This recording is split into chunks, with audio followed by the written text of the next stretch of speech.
1, 2, 3. Hey, everybody, and welcome to the Bancroft Brothers Animation Podcast. Woo! Let's hear it.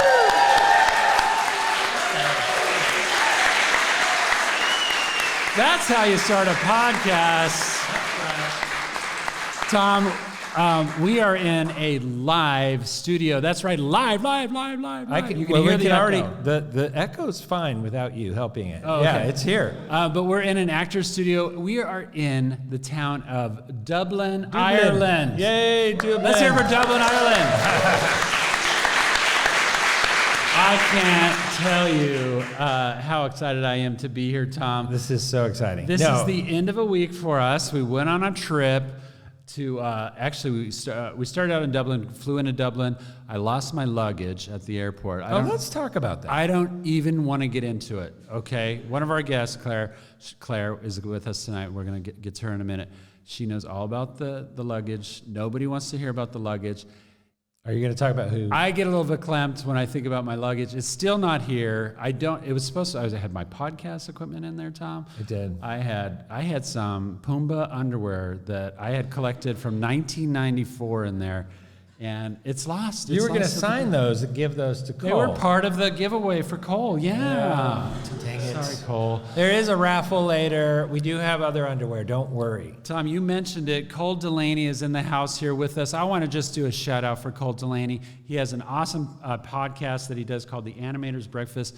But Cole put this together for us. He's done a lot of work. Let's hear it for Cole. Thank you so much. Thank you.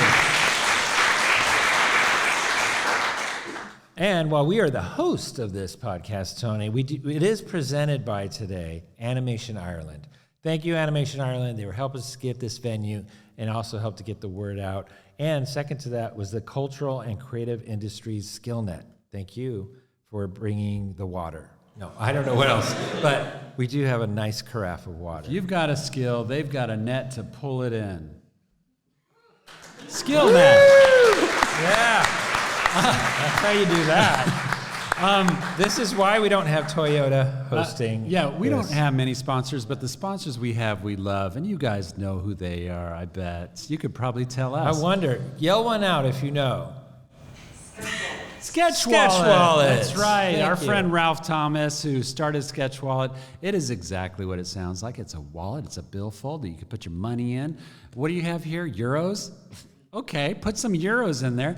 Animators always have a $1.50 in euros, I think, right? So it's just enough for a coffee, but then you can have your mate help you out by paying for your lunch. Oh, I'm all out. Look, I only got $1.50 in euros. Anyway, get a Sketch Wallet. It holds your money. Got room in there for a 2B pencil. It's also got a little sketch pad. Oh my gosh, moleskin kind of sketch pad in there. Come on in, you guys. We're just starting. And sketchwallet.com is where you want to go. All kinds of different sizes, textures, all kinds of really cool stuff. It's the artist's friend. It's the Sketch Wallet.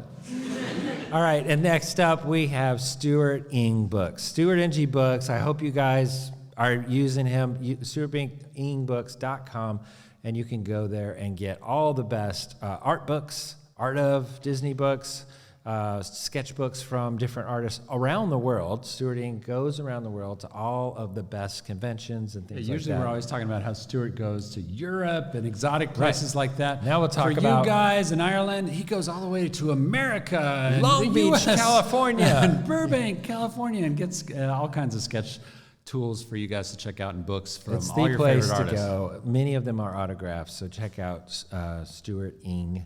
stuarting.com. Very good. So tonight, Tom, so we are out here. I feel like we got to kind of tell our audience a little bit about why we're here. The bonus for us is doing this podcast and getting to know some of the community of Irish animators. And I got to say, they are bountiful and they are wonderful and they've treated us super kind. Really, the real reason really we came lots out, of curly hair. It's been really fun. Lots of curly hair, beards, lovely and colors curly of hair, all kinds of hair. Right.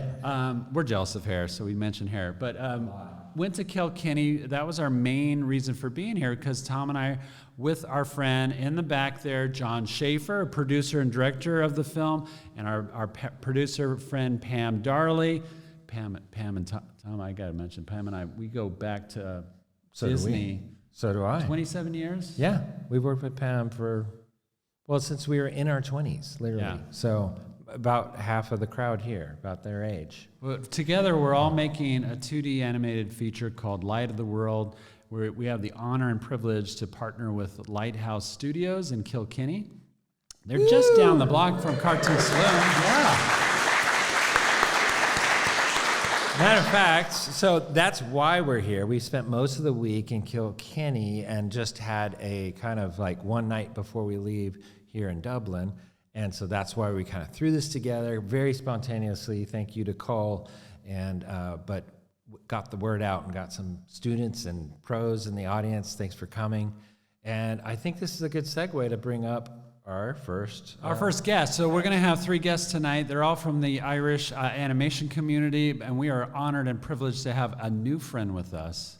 Yes, all the way from Kelkinney, Lighthouse Studios Managing Director, Clare Finn.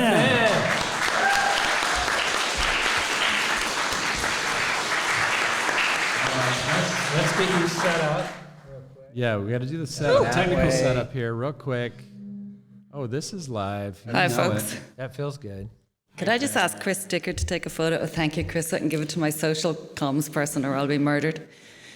And I have 2 really quick things. One, you haven't been in Dublin for very long because you cannot get anything for $1.50. I think a coffee is about €4. I question that. I think we might be showing our age I there. try more than not to anything. embarrass Tony. He embarrasses easily. And are you twins? I didn't realize you're twins. What? This whole time? We hung Yeah, out with you You for don't a week. look. I mean, you don't look identical. Thank Like I you, can. actually. I Thank Yeah, you. okay. So But you're going to say something about we are my twins. weight now, aren't Yeah. you? Okay. That was fun. I did think one of you was older than the other, actually. Okay, 3 minutes. Yeah. Would you like to elaborate, It was Claire? the beard. It's the Is beard it that me? Tom has. Oh, shoot. So Claire, you thank you for being with us tonight. I'm honored. Thanks for inviting me. Lighthouse Studios. Your connection with it, obviously, you're a bigwig. Not that you wear a wig, but you're a bigwig there. And we want to hear a little bit about how did that come about? How did you join Lighthouse? I know you come from live action, this crazy world, and now you're in the ads. crazier world of Doing ads. animation. Well, I was living away from Ireland. I actually left before the boom, so I'm maybe not quite as old as you, but almost, I'd say. And I came back about 6 years ago, and I talked to anyone who would talk to me basically in the creative industries across all kinds of different silos, if you like. And I was on a panel and I met the lovely Jerry Sheeran, who's the MD of Cartoon Saloon, who was one of our parents. And that's how I ended up at Lighthouse. And I come from live action, so I've done all kinds of different things. Actually, I started as an actor, so it's kind of interesting being in the Bow Street Studios. Wow. I'm at Lighthouse now about 5.5 years. And Lighthouse is about 6.5 years old. Actually, we're probably 7 years old very shortly, maybe this month, actually. I heard that, actually. Yeah, I'm glad you know, too. So congratulations on that. And you were Thanks. one of the first, I think, 1 or 2 people probably to start. I came in a little bit after, actually. I came in about 12 months after. Lighthouse was started by Mercury Filmworks. I like to think that we're sort of the love child of 2 well-known parents, 2 famous parents, and that's Mercury Filmworks and Cartoon Saloon, and we work very similarly to Mercury because we've got a 2D pipeline, Harmony. We are starting to explore stuff now. We're looking at CG maybe and a bit of live action. That's what I come from. So when we started, we were primarily set up to do service, and very quickly we decided we don't want to just do service. So we started doing our own slate and own IP, and one of those shows was El Defo, which we optioned the book for and won a BAFTA for. Yay! So we've done a lot of different things in the short time. So you're speaking very fast. I'm just going to say El Defo was what you said. That was El the show. Defo, sorry, yes, by And that CC was Bell. Apple TV. That was, we actually had optioned the book and we brought it over to Tara at, she was then at Amazon and then she moved to Apple TV. And we produced it with Apple TV. Tara Sorensen, I believe. Yeah, I met her. It looks like an interesting show. I saw the poster in the bathroom, actually, at the studio, I think. It was a No, they're all hallway. over. It's Oh all my over. gosh. They and Cupheads. That's a really notable one in the U.S. I don't know if it was as popular here, but man, love that show. So you worked on Cuphead for and Netflix, what right? else? Bob's Yeah, no. Burgers? So from a service point of view, we've worked with Netflix on the Cuphead show, which was really, really interesting. It was quite challenging because just COVID hit. And one of the things that is fabulous is having, when our production partners come over, because that didn't happen with Cuphead. And I think it really makes such a difference when you can have people, visit the studio, meet the crew, they meet the directors, they get a really good sense of who the people are. And you just, when things go awry, as they always will in every production, you then know the people, so it becomes much less of a them versus us scenario. So yeah, we were very busy straight away because I think I joined at the platinum era of animation. I think the ceiling has fallen in a bit now. But so we did, Bob's Burgers the movie, we did Little Ellen for Warner Brothers, we did If You Give a Mouse a Cookie, Bug Diaries, Rick and Morty, yes, Rick and Morty, which is a big favourite. And we're just finishing a short film, and we're of course working with your lovely selves and John and Pam and the team. And we're heading in to do some more Rick and Morty, and we've got some other stuff that's bubbling up. So here's where I want to go, Tony, is on the business side, because that's where you represent too, as the head of this studio. And you're about to head to Kids Screen. We're doing this podcast basically the weekend before Kids Screen starts. And if you don't know, that's sort of a business summit for animation. So it's in San Diego this year. So you're headed to San Diego tomorrow. So I kind of want to hear, like, what is your goals as a, basically a studio head? What are you kind of seeking this year? I mean, what I think is really wonderful about the industry is actually, even globally, it's reasonably small, so you get to know a lot of the people and you see them, each time you go to various events. And this year, what I'm looking forward to is talking to sort of co-producers and distributors. Cormac Slevin, who's our head of production, is coming along, and he will sort of deal with the sort of service side. So we're actually heading up to LA also, because a lot of the LA folks are not coming down to San Diego, as you probably know. And so, and I see that there's is that me? Is that I see that there's some stuff about AI, and there's various very good keynotes in San Diego in the conference part of it itself. So it's just really wonderful to meet with all the players on the American side. I think from an Irish point of view, from an Ireland kind of point of view, an Irish animation point of view, we are really smack bang in the middle of the two worlds, sort of the American world and the European world, which I think is really fortuitous for us and really brilliant. It gives us sort of options to play in both fields.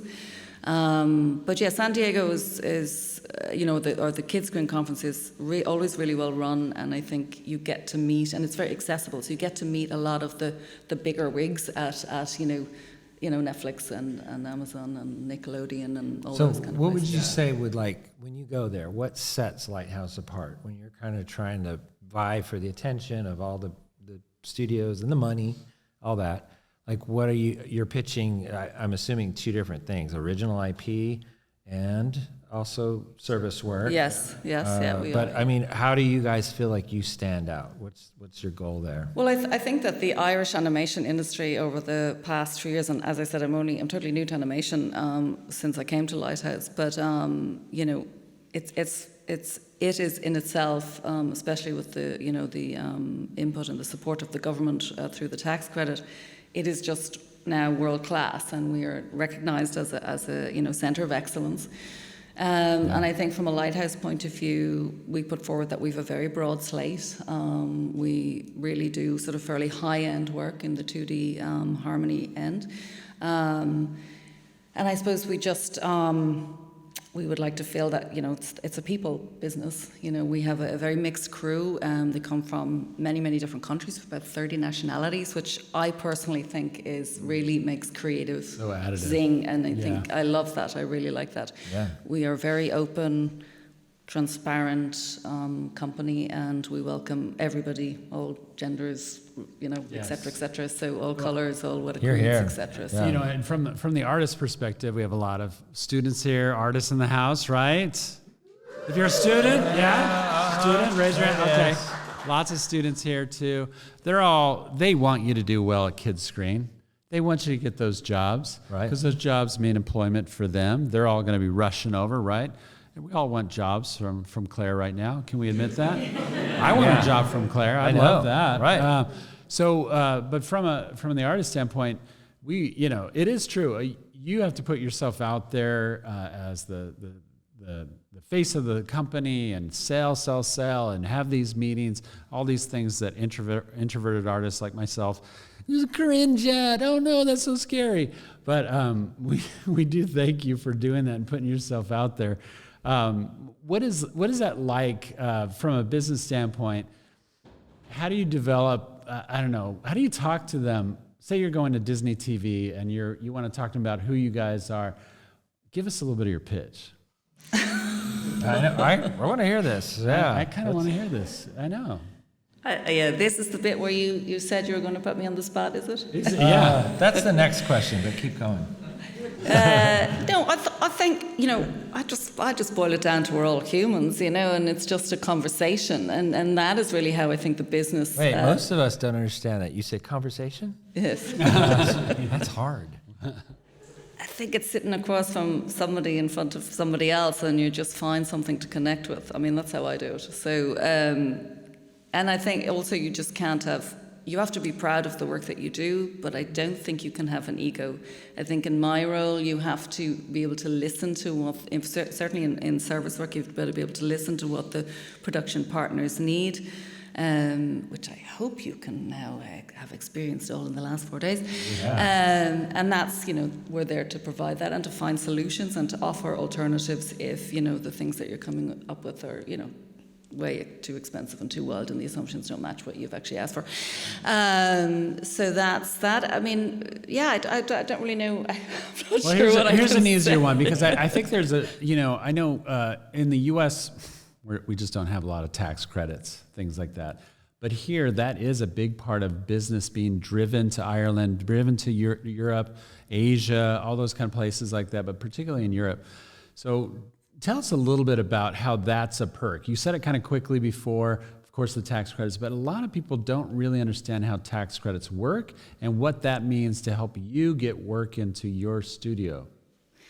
Well, the tax credit is the huge big driver for certainly from a service point of view, and also when you're doing co-productions, each country or each zone might have different types of tax credits. But the tax credit is basically, a 32% credit that the government gives you. So if you spend $1 million, you get back. So if you at Netflix spend $1 million in Ireland, we'll give you back 320,000. Is that right? 320,000. Yes, thanks. Somebody's nodding. So what that means is actually when the budget comes in or when we create the budget, we give the budget in a net form. So the gross amount, they don't have to provide the gross amount, they only have to pay the net amount. So that is very helpful for, that's huge. It's huge for all the big studios, so Warner's, etc. So we will cover that, and then we have to do it's quite involved, it's quite detailed, that's where also SkillNet and it's changed its name, which is, I saw you reading it out, but nobody can actually remember the cultural creative industry SkillNet. I'm reading it. They told us to say that.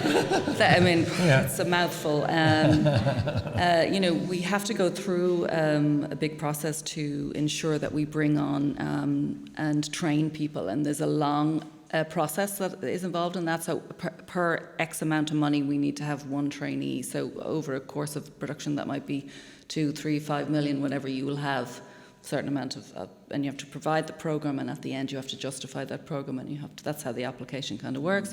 You also have a cultural part of it, so you need to fill in and agree what culturally, which is obviously challenging when you're doing Rick and Morty, what is the value? What is the cultural thing that identifies with Ireland? So there's different levels of criteria that you need to fulfill for that to get the tax credit. Like, it's quite is there involved. Guinness or something in Rick and Morty?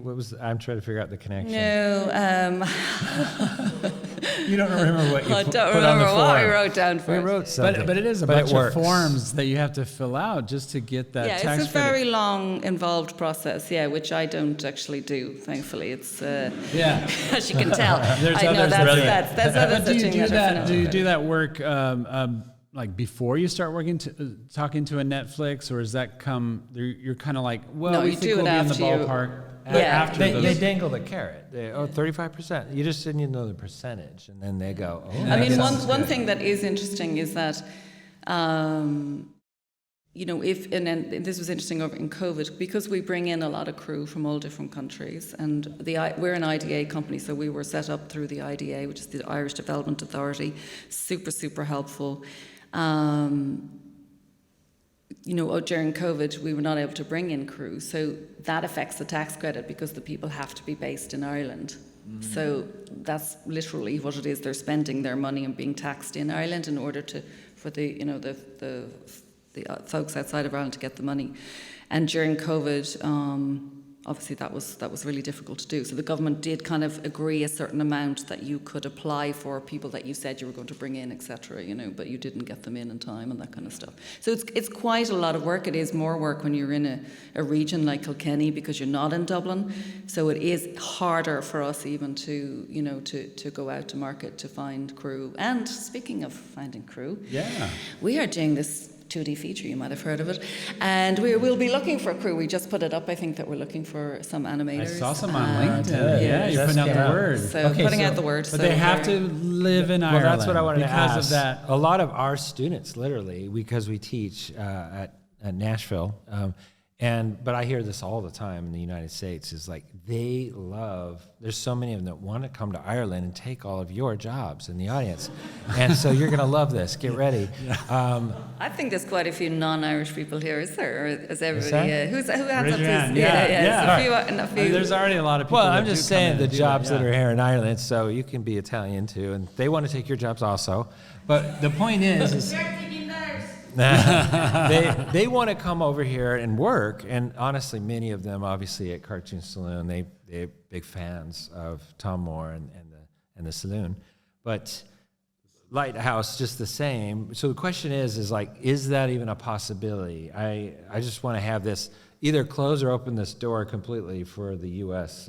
It's very difficult with the Yeah. States. Yeah, it is. Yeah. It is. It's difficult. The visas they're different. In the countries are divided into sort of different. Like the EU, obviously, it's much easier for us to bring people in and go outside of that. So we do have crew from like South America, from Brazil and Argentina, and we have crew from India, and we've got a lot of crew from the Philippines. And there's so many different rules in each country. Like I find it really interesting too in the Philippines. They need a visa to exit the country, so you spend a lot, and then you need to provide death and service, like really all these little funky things that you wouldn't imagine. It's quite involved, process. But for some reason, the States, and I'm not sure why, like what the reason is for it, but it is hard to get visas to bring people in from the States. We make everything hard in America. It's okay. I totally get that. Absolutely. I mean, I think we're the U.S. wants those taxpayers not to leave. They're like, exactly. We want your taxes. I think we're really jealous though, because this whole idea of tax credits is not something we're used to in the U.S. It's something we need to do more of. Our government needs to support animation, the creative talents. We see that sometimes. There's Atlanta, which is not very far from Tennessee, where we're at. They're big into tax credits, and they get all this work coming in. They make the Avengers movies. I know, Marvel. For a reason. Yeah. Have you heard of Marvel? They do all of them there in Atlanta because of those tax credits. And if they're not going to Canada, Canada obviously is the number one, basically. There's a lot more tax credits, and that's where they go. And it looks like the United States. Oh, is that why they do that? That's why they go there. Yeah. Oh, Canada looks like the U.S. Yeah, Okay. they have like Seattle, Oklahoma New York, there. Chicago. Okay. Yeah.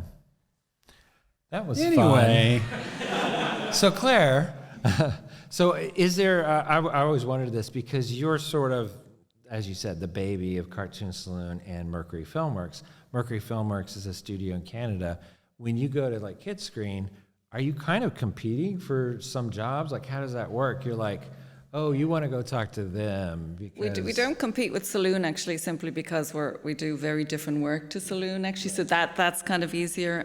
We do compete sometimes with Mercury, but Clint, Clint, who's the CEO of Mercury, he Clint, also. are you listening? Clint, Yes. if He's you're- listening. yeah. Go ahead. It's money in his pocket either way. There you go. So Hadn't he's thought of always, that. Easy, yeah. so it's. But very similar tax incentives, isn't it? 35 or I 30? think it's much longer for them to get it. I mean, the one thing about the tax credit system here is that you get it back very fast. I think in Canada it's like 2 years or something. Like it's That's a what- long that's what I've process to heard. get it, so Yeah. it's harder to do it. Yeah. And many of the studios say, oh, we'll take that on, we'll do the paperwork for you. It's also part of sort of the incentive that they're trying to dangle. Is Totally, they're like, totally. you don't have to worry about it, we'll worry about it. And in Canada, they're like, well, and we'll even wait 2 years for that money. So it's a pretty big sales pitch It is, yeah. to not have to have all those headaches. So yeah, that's kind of part of it. You almost have to have sort of a governmental almost person at all these studios nowadays just to handle that. Yeah, you've got to keep on top of it. There's a lot of, I mean, that's the one thing that Animation Ireland is doing at the moment. There's, I think, 9 people now on the board, and then there's a lot of different subcommittees, and we tackle all different sort of topics, all the stuff that's going on behind the scenes. So there's a lot of lobbying with the government, you know. I mean, there's a few things coming in that are potentially questionable, and one big thing around the tax credit, and we're lobbying to make sure that what the proposal is, which would be to leave it to be 100% tax credit at the end, does not happen. So, because that would make it harder for smaller companies to survive. So there's a lot of lobbying, a lot of work going on in the background through Animation Ireland and all the subcommittees, you know, to keep the tight, you know, ship that is It Animation sounds like Ireland you've going. been involved with that too. Are you on the board? I was on the board for like 2 years, and I'm now just managing the branding and PR committee, and then our financial director is on the board now instead of me. Well, last question for you, and then we got more guests to come up here real soon. More fun guests, I'm sure, because I'm sure nobody here wants to be listening to tax credits. Stop. So here comes the embarrassing question. No, I mean, you're very successful at what you do.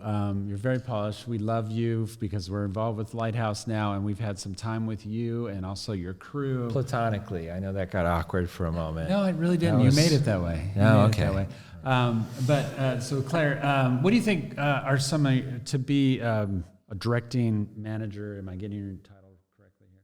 Managing director of a boss. studio like this. What are some of the skill sets do you think that you have that make you successful at what you do? And did those come over with you from live action, or where did you get that? Well, I think I knew nothing about animation when I came in. So You don't need to know about animation. We actually kids. should have started the podcast there. Okay. So I think you need to be clueless. I think you need to be committed to learn, you know, I mean, for me, I know live action inside out. I can look at it and I can take it apart and I can understand. I looked at live animation, I was like, I have no clue what it's about. It's So I still spent bizarre, right? It is still bizarre, but it's I spent a insane. lot of time tormenting all the crew by sitting down going, so what are you doing? What are you doing? So I think you have to have just commitment. I think it's diving in, being willing to do this kind of thing, putting yourself out there, making a fool of yourself. And you know, you've got to be open to talking to all kinds of different people, and you know, researching the market, being forward thinking. I just think being open, you know, I think it's really I think that helps.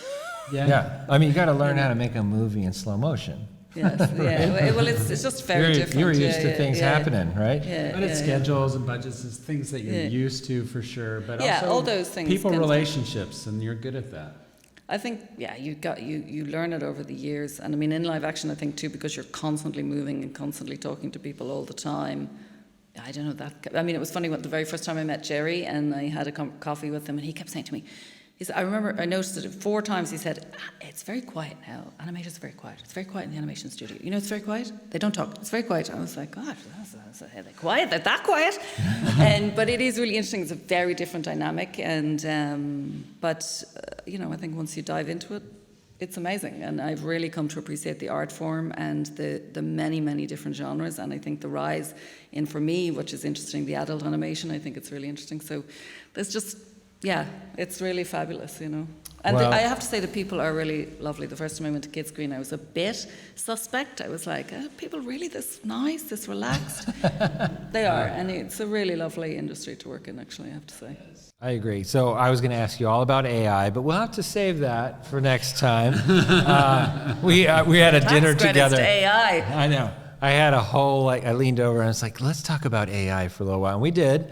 And that was very eye-opening. But I have a feeling it's not the venue right now. So anyway, thank you so much. Thank you so very much Thanks for very coming. much. Thanks, Yes, Sarah. let's hear Sorry, it I for hope I didn't bore you too much. No, you did great. Thank you. All right, as Claire walks to her seat, we are going to invite up Paul O'Flanagan. Come on up here, Paul O'Flanagan. Paul you are the creative director of Boulder Media. Yeah, one of, yeah. And I tell you, we were talking before we got on mic, and I'm already fascinated by you. And I just want to start this by saying that while we wanted to talk to Claire, we have no plan tonight. I just want to make that clear to the audience. But we did want to talk about Claire. She kind of put the bug in our ear. Is that it? Bug in our ear? Yeah, I think it is. It is a bug. And that I want to talk about business and things like that. That's where her comfort zone is.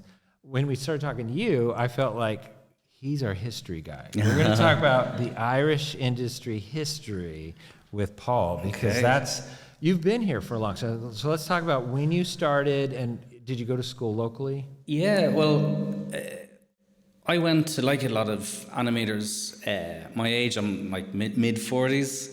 I know I look like a kid. 58. You look so young. Yeah. But I went to Ballyfermot Senior College, and yeah, it was great. Like at the time, they had like an affiliation with Disney, and this was in the mid-90s. I went to college in 96, so there was a lot of buzz around that because Disney was in Paris, and there was traineeships and stuff, and you know, people would go back and forth between that studio, so it was very exciting. And so that's where I was, but it was very exciting because, like, you know, Glen Keane would be over doing master classes and all that kind of stuff, and it was really, really exciting. And you know, you're getting all the art of Moulins and photocopying them. You and just did that for I know, you know, this is for us. but He's good. but you know, Ballyfermot College was kind of set up with, you know, or in conjunction with Bluth, Don Bluth Films, when they came over, kind of to act as a feeder school for his studio. But they kind of, you know, As soon as you left, did they shut down? I know. Is that what happened? Just before. So I guess everyone was kind of like coming out of the colleges, because there was IDT as well. I guess everyone's kind of coming out of the colleges like lemmings off a cliff. There was no So work. we have a few people in the audience too that are around this era, and we just talked to Tom Moore last night, actually, at a little party, and he said, I think you guys are about the same age, I'm guessing. I think Tom was a year or two ahead in... Okay, because he was saying he had that same dream in school. I'm going to go to school, I'm going to come out, I'm going to work for Don Bluth Studios, and then it was gone. Yeah. Before he even graduated, I think. But I will say, backing up a little bit to Don Bluth Studios, before we came here, John Pomeroy is in our neck of the woods in Tennessee, and we teach together at Lipscomb University. Who was one of the founders of the Blue Studio. Yeah, he was one of the founders of the Blue Studio, and so he came here. I asked him, I just was texting him, I'm like, we're going to Dublin. I forgot to tell me, him. you know, do you think you guys kind of started the animation industry? I wanted to see what he would say to that. Yeah. Did you start the animation industry here in Dublin? And was there anything? And he said, I don't really remember, actually. Maybe we did. Basically, somebody with money that lived here wanted to fund their movies, and Yeah, Sullivan. like- Yeah. And, Whoever the Sullivan and Sullivan Bluth yeah. was the investor that put So- money in Company was them. I don't think they Sullivan Bluth, yeah. researched a whole lot. They just said, "Yep, we're Yeah, Dublin." but I think it was a very smart and kind of conscious decision from, like, I think it was the IDA gave Bluth like the biggest grant in the history of the country at that stage to come over, and it really did kickstart the industry, because, like, obviously Bluth were gone, but people kind of needed jobs when they're leaving, so people created their own studios. Like, that's where, you know, Cartoon Saloon, Brown Bag, Boulder Media, that's where we all came from. Just trying to create and find whatever work we could in the, around 2000, late 90s, 2000. I love that. I mean, I feel like there's such history there, but also it really makes sense that a studio would rise up and build this great talent to make a feature, and then it's like, then what? And if there's not another feature lined up, if the money runs out, or God forbid you make Troll in Central Park and they kick you out of the country. Good one. There's people For here the that fair worked reasons. on that. Was it? Anybody work on Troll in Central they're all Park? young. They don't even know what it 1, is. 2, 3, 4, 5 people, Tony, that you offended. Nice I one. remember watching a Troll in Central Park as a kid. Yeah, did you like it? Okay. We're done. Point made. All right. Sorry, John Pomeroy, if you're Check listening. the box. But back to but all this stuff started springing up after the Blue Sullivan studio closed, because you got all this talent now, and everybody's gung ho of like, let's keep this going. We love getting paychecks for our art. Yeah. Right. Right? What a Yeah, motivator. Yeah. Sure, yeah. And so Boulder came about, and you were telling us you're employee number 1 or 2 or 23. Well, one, yeah. I feel like the company is now, it's going to be 24 years this year. But yeah, I was the first animator hired, and we were working on e-cards, trying to like stretch our animator muscles with Well, I do want to throw that in too. Cartoon Saloon, he was also saying, Tom was saying, they started with e-cards too. And I know this in the 90s, that was sort of that great entry level, because there was a big need. There was a huge boom. For the young folks out there, what's an e-card? It was, it was going to replace television, basically. It was, instead of, it was our entertainment, get rid of traditional greeting cards, and it was a bit of animation you were sent in an email. It wasn't as entertaining as you'd imagine. So the People laughing at this concept. Oh no, it was go onto popular. Wikipedia and check it out. It was huge, though. I mean, there was a lot of companies It was doing for it. a while, yeah. But that's what we didn't actually have social media For back 2 then, months, so forgive it was us. very popular, guys. Yeah, exactly. Trust us. But we were lucky enough to get an agent in the States, and our showreel comprised, it was 5 minutes solely of e-cards. And I got... That's hard to watch. But sure. But like it was, we were very fortunate at the start. We did a couple of pilots with Disney and stuff, and they knew how kind of green we were, and they helped us along, and kind of, we'd send them the assembly, and they're like, okay, next version, will you put the scene numbers on it and all that kind of stuff, helping us along. That sounds familiar. Yeah. So are you saying, what was that show? Like you're saying you got a Disney show right off the bat? No, well, we did a few pilots. But the first show we did was Craig McCracken's Foster's Home for Imaginary Friends. Hello. For Cartoon We know Network. that one. Yeah. Okay. Okay. Mike Moon. I think Mike Moon was there. Yes, that's a great show. I think Mike Moon was there at Disney. Mike, and it was great because that was our first show. And, we kind of got that because we were able to, because of the e-card stuff, we're able to use a lot of Mike's artwork that he created in Adobe Illustrator, transfer it directly into Flash, and we had just that figured out, and they really pushed us to take the show. And we were nervous, but they, there was a lot of, with all the stumbling blocks at the start, Mike, Craig Kelman, and a bunch of others from Cartoon Network came over and helped us kind of establish a really solid pipeline from the very start. Wow. So we owe Mike a lot. Like he was great, really, really great. Yeah. Oh, and Craig Kelman is amazing too as an character designer and stuff. So, yeah, I mean, it's funny to me. I want to go back to this moment, which is e-cards, but also CD-ROM games and things like that. That was We did all that stuff as well. Yeah. Did you do? Yeah. But I mean, like, there was a lot of money, guys. This was like NFTs in the time. Okay, that's Wait, Tom, what's an equitable. NFT? Now they're probably Right. picturing Silicon Valley. It wasn't like that, but No. it was a paycheck. But it was a lot of like new studios Sure. that popped up to do this because there was really a lot of money. People were spending crazy money. That's the NFT connection. It was crazy, stupid money. And so, but that's what got a lot of these studios, not just yours, to get going. And Cartoon Saloon, like we said, was one of them. And then you got to have a little bit of leeway. And that's because that's what I'm hearing is you're like, oh, we created some pilots. I'm thinking back in my head, who's funding that? How did you do that? But it sounds like you got some money in the bank and you had a little bit of leeway as a transition. Well, there wasn't much. Like, no, we were kind of God, living hand to mouth, you know, as every animation studio does at the start. But it was really the, like Claire went over a lot more than I would be able to talk about the tax stuff, but that helped us a lot, you know. Yeah, could you go into it more? No, I'm kidding. But that made it very attractive. And then when the, because, you know, we're all very traditionally trained by very, you know, skilled tutors and all that, you know, people looking at Ireland were able to see the talent that was here, and, you know, they became very comfortable in investing, and, you know, because of the tax thing, it was attractive. But yeah, once they dug in, there was a lot more than just that. So we're talking about Sullivan Bluth and their influence on Ireland animation. We talked about e-cards. Boulder has started. What was kind of at Boulder? What was kind of your big breakthrough thing? Was it one of your own IPs that sold, or? God, like, it's, you know, we're in the animation industry. There's peaks and troughs, and, you know, it's. But no, we've weathered all the storms, and we've worked on some great shows. And being, you know, our next show was El Tigre with Jorge Gutierrez. Oh, fantastic! And that was, again, you know, he taught us loads and worked on the first season of The Amazing World of Gumball, but all the way you're learning and learning.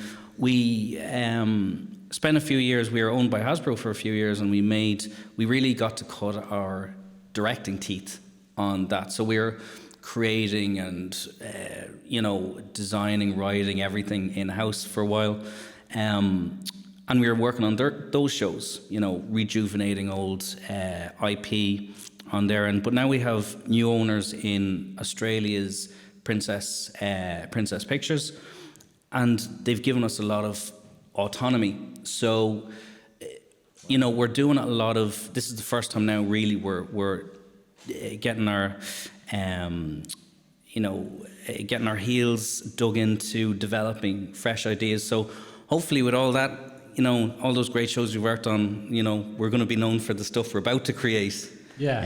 Fantastic. I mean, you know, you guys have been going for so long. It's kind of neat to hear that you're sort of still excited. That's what I'm getting the vibe of. Oh, sure, yeah. What's next? And well, that's it. It's that, but we're also very much, because we're working with Bento Box a lot, and we're producing some great shows with them at the minute. So that's something we never touched on before, because we're always kind of looking for stuff that we never did. So we did a bunch of preschool stuff. We've done CG features for Netflix. You know, we've kind of done it all, except we hadn't touched on adult sitcoms. So we're doing some great shows with them at the minute. We're doing the second season now of a show called Grimsburg with John Hamm, and we're doing the next season of Dan Harmon's Cropopolis. So that's very exciting to have that kind of stuff, and they're really good shows, and they're testing the crew, and everyone's getting to stretch their animation muscles on those as well. So, it's, yeah, it's a lot of fun. Yeah. But is the dream? You're talking about work for hire kind of projects. Mm-hmm. Is the dream having your own IP that kind of floats your studio for years to come? I think it would be. But I think personally, I'd love to have like those two sides: the service side, where you can bring in some great crew and retain them and be able to plan things, and then on the side develop your IP. You know, because it's not as solid as service work. You can't plan it as much, but to be able to have that stability and be able to train people and work on some great projects while also developing the IP. You really kind of need both, honestly. Yeah, right? Yeah, you do, and but that's the unique opportunity that it feels like Ireland is in now, and it certainly has developed even more and more over the years. Let's face it, you know, creating your own IP came about more for Ireland when Cartoon Saloon started producing their own things. Yep. Now it feels like Ireland is set and poised to be in the animation community, animation space, to kind of go a lot of different ways. But man, to have that bread and butter ability to bring in so much service work because of that, like Sarah was talking about, that tax credit seems to be really great. But I know, Tom and I have had our own Claire. Studios. I think you said Sarah. Did I say Sarah? Claire, of course. Hi, Claire. Who's like, Yeah. Okay, John. you could call me Tom. Yeah, exactly. But for Paul, I mean, I think it is kind of the curse of a studio sometimes too, right? Because the service work is that low-hanging fruit. It's like so desirable, but it keeps you from creating your own IP oftentimes. Yeah, You can get in that cycle, right? It can be a drain, yeah. And it's like when there's a bit of an emergency or something, it's all hands on deck, and then attention gets, diverted from development to this. But that's happened to us before. But now we're all, every kind of end of the studio making a concerted effort to say, no, let's see if we can keep these things separated. Because you don't want to kind of lose one in favor of the other. So does Boulder have two separate, like you have a production part of the studio and a development part of the studio? You keep them really separate? Yes, yeah.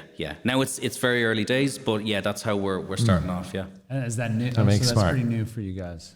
Brand new, yeah. Brand spanking new. Brand spanking new. I love it. It's grand. So what does, for the audience, like what does a creative director do? So like, are you on one project or like overseeing many? It's kind of, you are kind of, like through the years we've kind of crafted and determined the look and the identity of the studio, maintained the quality. So you're kind of doing all those things as well. And now on the IP side, you're overlooking that and making sure the projects are looking good and you're, putting good people on them. But personally, I do all that stuff. Like I did, you do the branding or you put up the ads. And at the minute, I'm acting as episodic supervisor on one of the shows that we're doing with Bento Box. And it's in a way to, obviously, I can fill most of my days doing that, but also you're kind of positioning yourself that you're training people coming up and you're kind of putting the pipeline and all the methods and quality in concrete for the rest of the studio. So there's myself and Gillian Comfort are the two creative directors, and we're on a show each. So we're kind of just making sure that quality is kind of sifting down to the rest of the company. So that's kind of what our take on the creative director is. Oh, just tell me, do you get to draw anymore? That's what I was I wondering. get to draw on my own time. I cracked out the Procreate Dreams the other night to give it a go, but that All was... right, no ads, but tell us what you thought. Do you Yeah, like? Because quick review. I bought it, but I haven't got to try it yet. I've tried a few, and I really like it. It's the more kind of natural I felt, because you're able to flip as you're sketching. You can feel your. You're not doing this. You're not doing that, rolling. but you're not doing the rolling. It's but you are flipping while you're sketching as well. So it's a nice feel. Yeah, haven't done it in 24 years, but it's. Last question. I mean, there's emerging technologies. You just mentioned one that was, maybe not going to be a game changer. Maybe will. Future of animation in Ireland. Big question. Ooh, we've talked the history, so I love this. I think the history is kind of. I think nearly the path has been set already. I think people have been attracted to the country for the tax and for that kind of stuff that makes it objectively attractive. But I think there's a lot of skill here, not just coming out of Ireland, but it's nearly a hub. There's a lot of creative energy coming in from the rest of Europe, and I think that's where it'll be producing a lot of great stuff, but also creating our own. I think that's what it's going to be known for, is creating great stories and great artwork and great Do animation. you feel like, because historically, I would say the Irish industry, and based on probably where it started off, obviously with Sullivan Bluth, but then Cartoon Saloon and all the others that came, like Boulder, and by the way, we haven't mentioned Brown Bag Studios, and Elk Studios is the newer one. We're trying to throw out names here so that our audience knows. Turn Up and Duck, I hadn't heard of them. Studio Mala? Mala. Mala. I think it's Mala. Yeah. Is it? Stephen Fagan will kill me if I get that wrong. Hey, Stephen Fagan, heard amazing things. We have talked to them before with my company, Pencilish. They're amazing artists over there. But it's a 2D industry. It was really founded on that. I still feel like that's the meat and potatoes of the work. I think it is. Yeah, I think because of, like I say, we all kind of came up from the very traditional. Like I say, obviously an that you audio did that. thing, but we were doing the flicking of the flipping our rolling of the fingers. fingers. Yeah. But we're still very entrenched in the traditional, and we're trying to mimic that. We're getting the iPads, but we're putting this sheet on that makes it feel like paper. But yeah, I think that's it. Even our first show that we did, it was digital. We did it with Flash. We thought it felt horrible. It felt really clean. So you'd put all these filters on it to try and mimic the feel of pencil on paper, film grain, all that kind of stuff. And even the work that we do, and I think all the studios do, they're just trying to make everything feel traditional with these digital tools. Yeah, I think that's where, it's what we have in our bellies, in our gut. Yeah. It's Did you say tradigital. bellies in our butt? Tradigital. Is that? Yeah. You know? No, he said gut. Oh, Guts. good. Oh, good. Well, on that note, Paul, thank you for being with us here today on the Bancroft Brothers Center. What a Let's hear it for pleasure. Paul. Cheers. Thank you, Paul.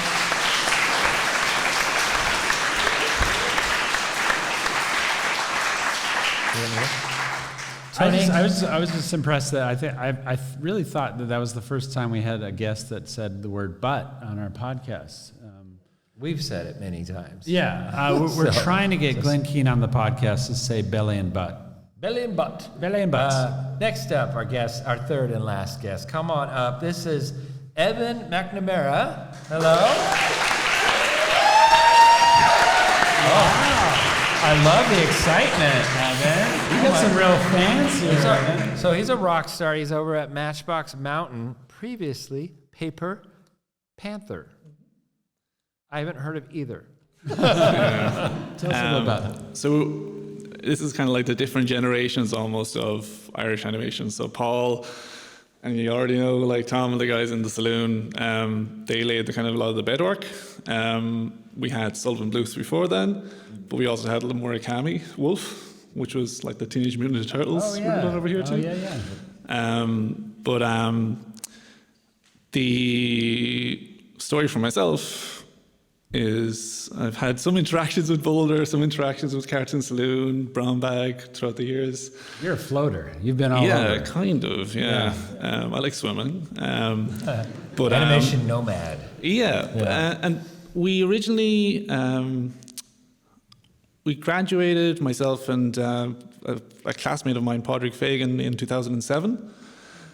And it was still on that cusp where digital wasn't quite taken over in terms of what you're being taught, or what resources were there. Even like the idea of a Wacom or graphics tablets were kind of borderline. Yeah. So we were very much interested in traditional ways of making stuff. Padraig Fagan, like for his grad film, he animated an elephant using string.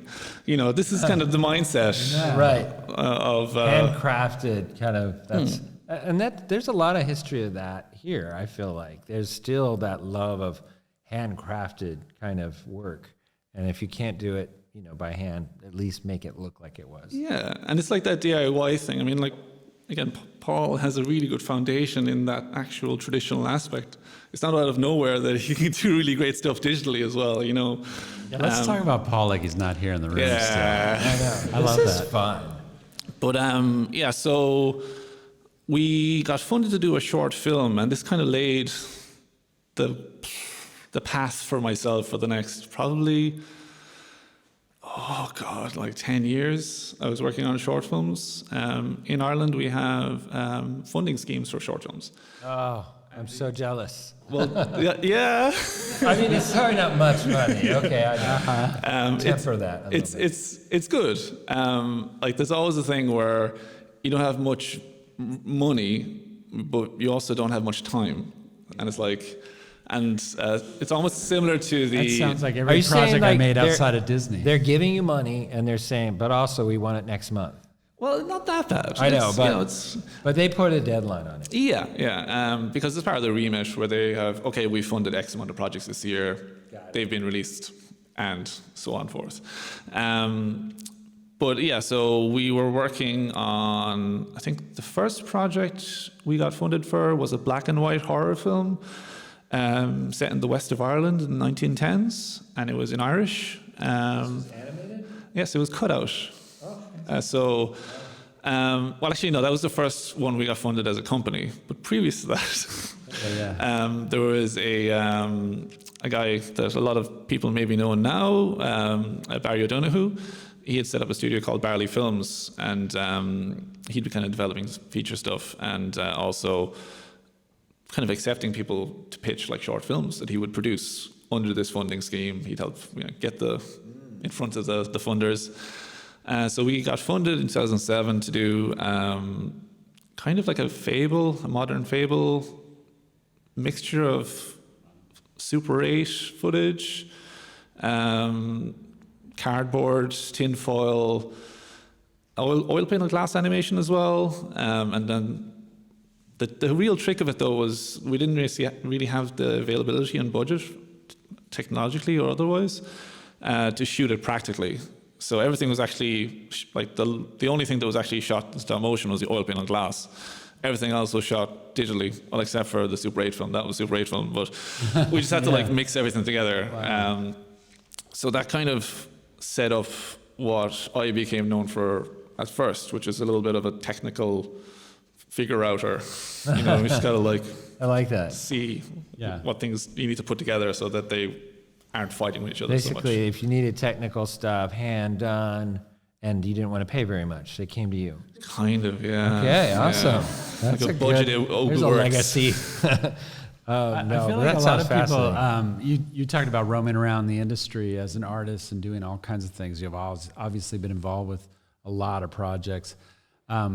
Two things that I want to talk a little bit about. But first, a story that came to me about you. You're going to love this. So I was out at a pub. This is like every story that probably every Irish person has ever said, right? I was out at the pub last night, hanging out with Tom Moore, and he was asking about this podcast, and I think he was a little jealous that he wasn't asked to be on it tonight, probably, you know. Enjoy that. Yeah. And I was telling him about the three guys. He was like, who do you got coming? And I'm like, talking about Clare, I'm talking about Paul, and then I told him about Evan. And he was like, oh, that guy, he owes me money. No. He said, oh, he's an exceptional artist, and he did the whole dream sequence, the wolf dream sequence in Wolfwalkers. I know you're tired of talking about Let's this. hear it for that. We do want to go there. Yeah. I know there's audiences that are geeking out right now just hearing that about you. So tell me give me a little bit of like, how did that come about and what was your involvement? And was it by yourself? Well, for too long it was, maybe. When I first, we would have, I think it was like the same year that Paul and Rob did some visits in the school. I went to IDT in Dunleary. I've taught there since Yeah, we got some of your students in the house. Let's hear it. Yeah. I've taught there since technically 2000. Those are the ones you gave A's to. Yeah. Some they're hard workers. All of them. It's like, I don't know. I don't like to overly stress about grades. I want you as a teacher. But so I've been kind of teaching there since 2006 or so. So I would have been, aware of Tom and, Ross as well. Ross is a really amazing fine art painter on top of working in animation. But there was some shorts that we produced with the Cartoon Saloon as part of an Irish language programming. So it was, I think, 10 short films which are adapted from poems or songs. And I directed one called On Tarakir, which is called which means the Western Spring. And it was based on the work of Martin O'Diran, who's a poet I would be familiar with because he's from the West Coast and I'm from the West Coast here as well. And I would have spent a lot of time actually growing up on the islands that he grew up on, because it's only a ferry over from where we lived. And so that was a really lovely idea and project that just fit all of my things. Padraig that I work with, Padraig Fagan, he directed another one called Kill-Adon, which is, he just did it it's like an 8-bit cutout cardboard, madman. We were doing a screening of the films with a live musical accompaniment as part of Kelkinney Animated, which is a little, well, not quite little, but it's a festival that happens every year over here. And Tom and Ross were like, "Oh, do you want to drop by the studio? We'll have a chat." And so I said, "Oh yeah, sure. Yeah, see you." You're like, did you think you were in trouble, or you were thinking, No. oh, that could be good? Well, Tom is very like he's very casual about things. I don't know if like you wouldn't think that he's been nominated for Oscars. He just loves chatting and showing what like everyone's been working on. So he called me in, and himself and Ross were there. And the studio was empty because obviously all the other people. It was a Saturday as well, but they were all at the festival. They're at the probably. festival, like totally. Yeah. And so we went in. And it's like, we're just gonna like have a few questions, see if you maybe want to have something you might be interested in doing. Kind of being very vague. And I was like, the first thing, we'll just show you a clip and just see what you think. So they showed me this clip of, it was like a golden retriever that had a GoPro stuck to the back of its shoulders. And this dog is just like running, like beating around, running, jumping over walls, and gets to a beach and just jumps into the water. And it's like, so we're thinking we could do that in animation, right? And then it's kind of like more of a conversation. You can figure it out, right? You can see.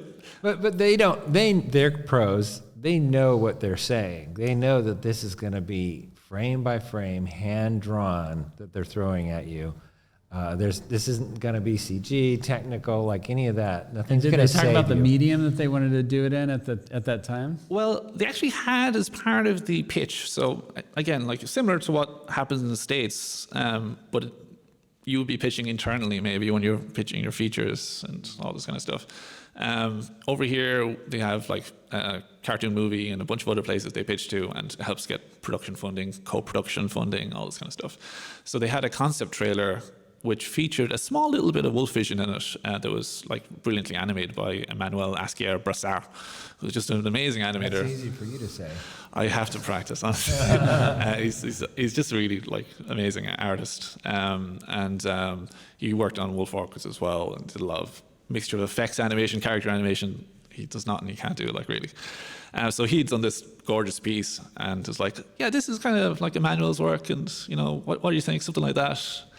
And I was like, okay, well, first of all, he's not quite doing like a POV. He's doing kind of a floating camera, and stuff is moving parallel, and you know, you don't have to worry about having to see Oh, into so you the were woods. like pointing out all his mistakes at that point. Okay. This is like there's like a choreography in his stuff that is like everything is coherent and it's all flowing, but Yeah. then it's not necessarily what they are gearing towards doing for the next thing, the next iteration of it. They wanted POV shots of running through the woods, and again, it was kind of like a moving feast where it started off with, we're not sure how much animation there would be or how many sequences there might be.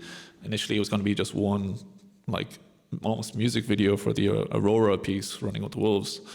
And then it was kind of used more as like a plot device, like a narrative device, because it was a way to put yourself in the point of view of the characters, like literally, in a very cliched way almost, you know? Yeah, right.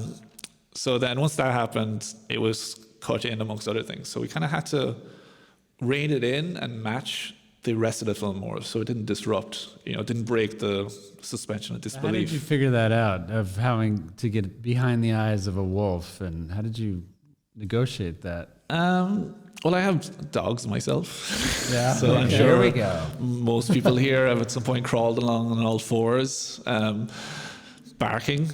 So So you were barking and getting on all fours? yeah, like when With a GoPro on his back. Yeah. well, actually, I had try that? VR goggles on, and I was sculpting woods in VR. Oh, really? Yeah. No, really? Yeah, like Oh, that's 'cause cool. Initially, again, Cartoon Saloon, they're very well known as a 2D studio. Yeah. So they don't necessarily have the same accommodations of Pipeline for 3D. They're kind of including little bits and pieces, like for more complex multiplane and all this kind of stuff, of course, in previous projects.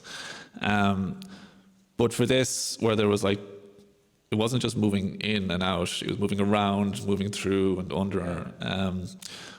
It had to be 3D. We had to do it that way. And unfortunately, like, even though, I mean, I was on it for 18 months, which is like probably And that's the whole sequence you did? 18 yeah, months? 18 Wow. months I was on it. But the first 9 months I was basically in like a development feedback loop almost, where I was like trying to figure out, okay, what needs to be done? How do we do it?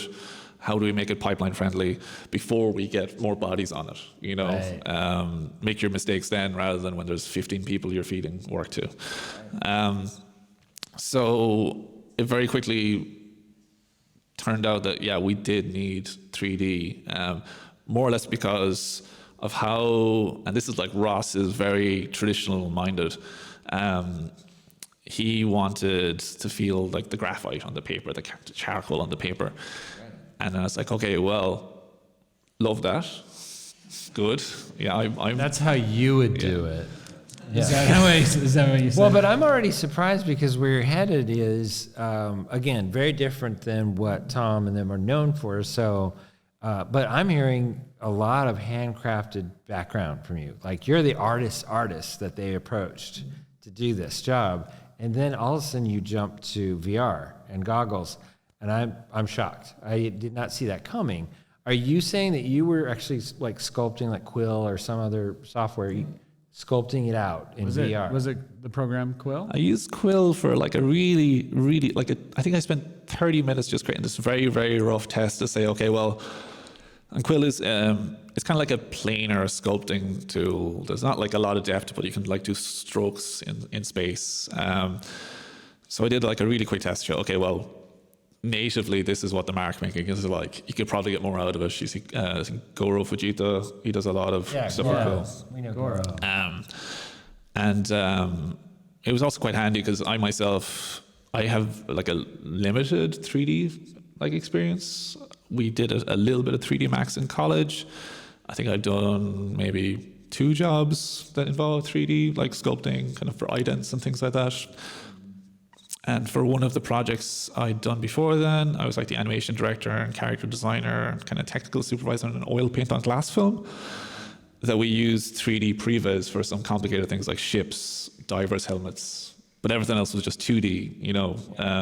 So just the combination of hard body, soft body stuff. But when you start working with whole environments moving through space, you know, there's a limit on what you can do. So, you know, unless you know what you're doing. And thankfully, the guys had a VR suite, and they're like, okay, well, I know I can sculpt something in VR. It's just like real life. I quickly transferred from Quill into Medium, which is a more volumetric sculpting tool. And then from there, I just started working in Blender, because you don't want to have a VR headset on for more than an hour or two at a time. It's a pain. Yeah, that's awesome. Well, I was talking to 2 of your students that are in the audience here tonight before we started the show, and they were saying, you know, that you're a great teacher. They learned a lot. Am I paraphrasing? Okay. Easy grader. And that they could call you at any time in the night if they had an issue or a problem. I don't know if that's something I wanted to say out loud because you might hate that, but you know what? It made me think a lot about the educational system here that's developed over the years for bringing artists up in this animation community in Ireland. Maybe you can make a comment about that, because you went to school here, you learned yourself, you've also taught. So from an educational standpoint, how important is mentorship, do you think? And how, I'm thinking that must be important to you because you seem to want to pass that down now. We pass that on. Yeah, like I kind of see it like as a two-way street as well, because we ourselves individually only have so much time to do things or learn things or figure out things more than anything else.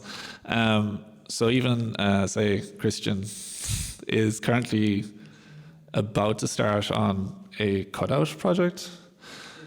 It's in the works. It's imminent. Yes, he's waiting for funding still. It will happen. Yeah. Imminently.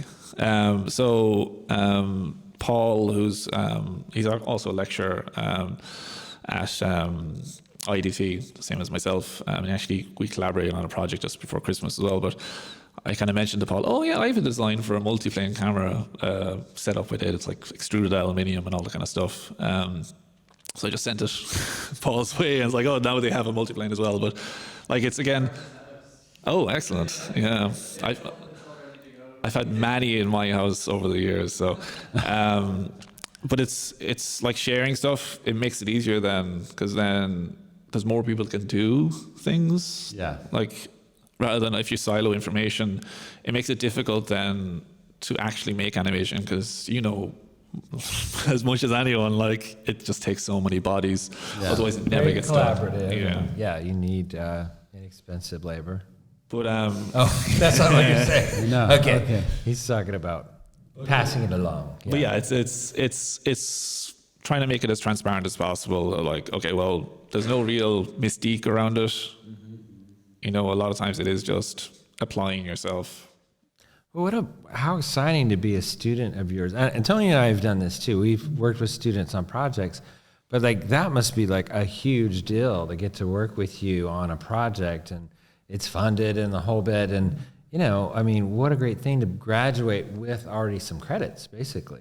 And do you feel like that's fairly common here at the schools? We're kind of piloting a program at the moment with the third years where they have more deliberate placement windows. So they have like a 12-week window to get placements with different studios if possible, or within the industry in a capacity.